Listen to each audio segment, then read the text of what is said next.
బడుగుల గొంతుక విప్లవ కెరటం బోడి రామచంద్ర యాదవ్ రాజీలేని పోరాటం. ప్రజాక్షేత్రంలో ఎన్నెన్నో సాహసోపేత యాత్రలు, బడుగు బలహీన వర్గాల కోసం ఆత్మగౌరవ పోరాటాలు, బలవంతపు భూ సేకరణకు వ్యతిరేకంగా ఉద్యమాలు, కేసులకు భయపడని గుండె ధైర్యం, నిబద్ధత, వారసత్వ రాజకీయాలు, ధనబలంతో నిండిన కురుక్షేత్రంలో సామాన్య ప్రజల పక్షాన, ముఖ్యంగా వెనకబడిన వర్గాల ఆత్మగౌరవం కోసం ఒక సింహం గర్జించింది. ఆయనే బోడి రామచంద్ర యాదవ్. భారత చైతన్య యువజన పార్టీ వ్యవస్థాపక అధ్యక్షుడిగా ఆయన సాగిస్తున్న ప్రస్థానం కేవలం ఒక రాజకీయ ప్రయాణం కాదు, అది ఒక సామాజిక విప్లవం. చిత్తూరు జిల్లా పుంగునూరు మట్టిలో పుట్టిన ఈ నాయకుడు రాజకీయాల్లోకి వచ్చింది పదవుల కోసం కాదు, మార్పు కోసం. 2019లో రాజకీయాల్లోకి అడుగు పెట్టినప్పటి నుంచి నేటి వరకు అన్యాయం ఎక్కడ జరిగినా అక్కడ ప్రత్యక్షమవుతున్నారు. 2024 ఎన్నికల్లో అటు పుంగనూరులో అధికార గర్వాన్ని, ఇటు మంగళగిరిలో రాజకీయ వారసత్వాన్ని ఢీకొట్టి తానొక అలుపెరగని యోధుడు అని నిరూపించుకున్నారు. ఈ రాజకీయ ప్రయాణంలో భాగంగా ప్రభుత్వాలు అణచివేత ధోరణి ప్రదర్శిస్తున్నప్పుడు బోడి రామచంద్ర యాదవ్ వెనకడుగు వెయ్యలేదు.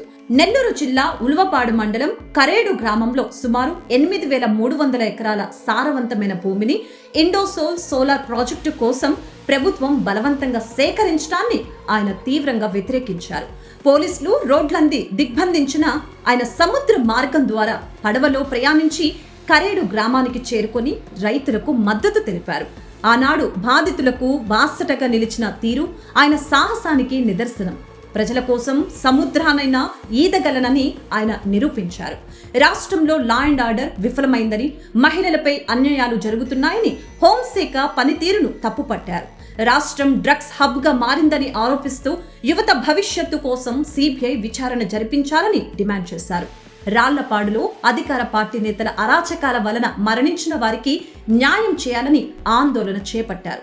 జిల్లాలకు కేవలం రాజకీయ నాయకుల పేర్లే కాకుండా బడుగు బలహీన వర్గాల కోసం ప్రాణత్యాగం చేసిన మహనీయుల పేర్లు కూడా పెట్టాలని ముఖ్యమంత్రికి బహిరంగ లేఖ రాశారు. ప్రజా సమస్యలపై పోరాడుతున్న క్రమంలో ఆయనపై దాదాపు 45కు పైగా కేసులు నమోదు అయ్యాయి.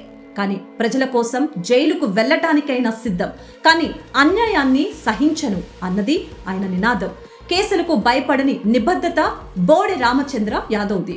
ఇక బీసీల రాజ్యాధికారమే పరమావధిగా బీసీ సింహ గర్జన చేపట్టారు. దశాబ్దాలుగా వెనుకబడిన వర్గాలకు జరుగుతున్న అన్యాయాన్ని ప్రశ్నించిన ధీశాలి రామచంద్ర యాదవ్.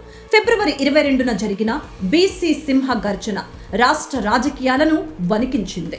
44% రిజర్వేషన్ల డిమాండ్ ద్వారా బీసీల హక్కులను శాసనసభ గడప తొక్కించే ప్రయత్నం చేస్తున్నారు. బీసీల రక్షణ కోసం ప్రత్యేక బీసీ రక్షణ చట్టం కావాలని ఆయన చేస్తున్న డిమాండ్ నేడు ప్రతి గడపలో వినిపిస్తోంది.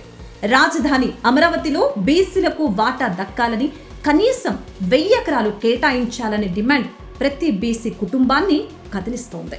ప్రభుత్వ మొండి వైఖరికి చమరగీతం పాడటానికి ఇప్పుడు సిద్ధమయ్యారు. బీసీల డిమాండ్లు నెరవేరకపోతే ఏప్రిల్ 11 నుంచి ఆమరణ నిరాహార దీక్షకు దిగుతున్నారు. ఇది ఒక వ్యక్తి చేసే దీక్ష కాదు, కోట్లాది మంది బడుగు బలహీన వర్గాల ఆత్మ గౌరవ దీక్ష. బోడి రామచంద్ర యాదవ్ అంటే ఒక పేరు కాదు, ఒక నమ్మకం. అధికార బలంతో అణచివేయాలని చూస్తే మరింత పౌరుషంతో పైకి లేచే అగ్ని జ్వాల ఆయన. ఆంధ్రప్రదేశ్ భవిష్యత్తులో బీసీ, ఎస్సీ, ఎస్టీ, మైనార్టీల వర్గాల రాజ్యాధికారం కల నెరవేరాలంటే రామచంద్ర యాదవ్ లాంటి రాజీ లేని నాయకత్వం నేటి అవసరం.